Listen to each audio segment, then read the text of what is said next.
I am Beatriz Santiago Muñoz. I live in San Juan, Puerto Rico.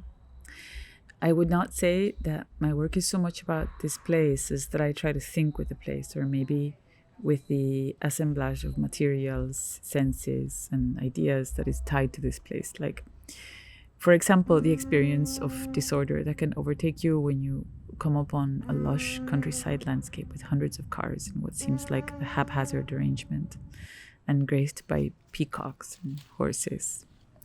So the place demands different ideas, a different conceptual or symbolic register, and even to try to answer the question, well, what makes this disorder? Or why do we even experience this as disorder?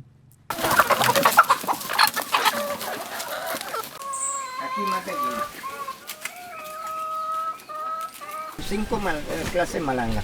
Tengo malanga colorada, malanga lila, malanga blanca, malanga amarilla y malanga negra. I'm interested in order, disorder, and maybe transforming perception so that we don't understand this as any more or less disorder than the production line of newly formed, perfectly new cars. So, for example,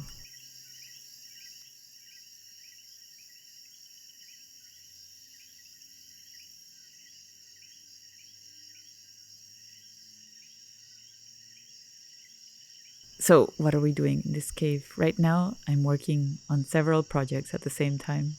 One of them is a film called Oriana, which is based on an experimental poetic epic novel in which many bands of women wage anti-patriarchal war.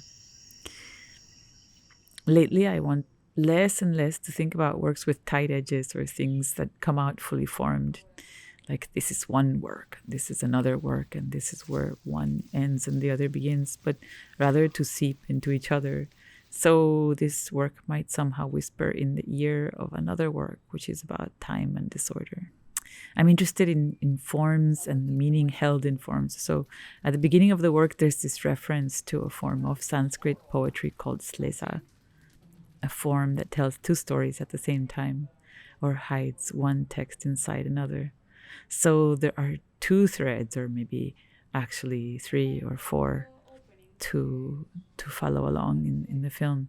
There's the idea of translation as a creative process. There's a few things that are remarkable about what Guy Régis Jr. is talking about.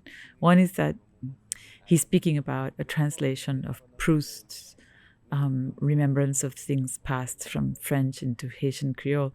And actually, French is the language of instruction in Haiti. So a person that wants to read Proust does not need a translation. It's not an instrumental work. It's not so that you may have access to Proust, but rather as a creation in itself. It's more like a painting or a portrait of a person in order to see the differences, to experience something else. So the translation becomes a work in itself. And also he's watching and listening to himself a few years before and finding a difference with himself. So because it's already quite different, the text that he translated 4 years ago and what he's working on right now. So I'm interested in that as well, how he sort of unfolds into another person, how we all do. So maybe it's hard to get all of this from a first viewing of El Cuervo, la Yegua y la Fosa, but it's all there.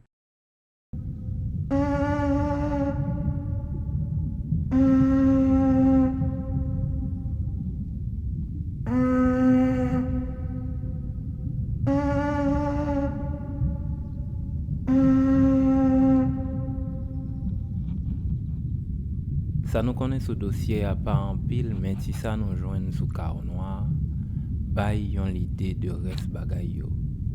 Alors qu'avant, j'assumais moins, je faisais un travail presque linéaire.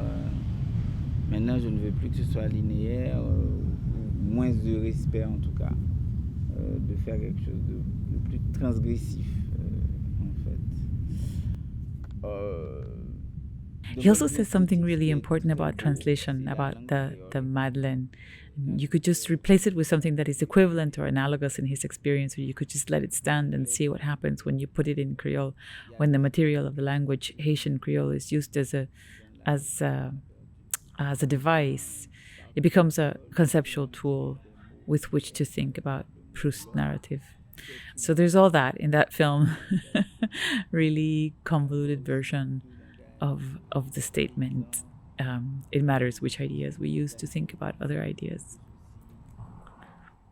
So these works that I'm making for Melly are all related to The Crow, The Trench, and The Mare. But in The Crow, they're all together in a kind of doubled or tripled form, a kind of condensation. And in the other films and works out in the rest of the exhibition, these ideas are stretched out and tested. So all of these ideas, doubling, disordered views, the idea of one text inside another, or unfolding an unfolding text, or unfolding oneself, questioning of the idea of what now might be, what our conception of now is, and how we constructed language as material. All of that is there. Bitextuality, multitextuality. There's a kind of vertigo and disorientation in disorder that I'm interested in.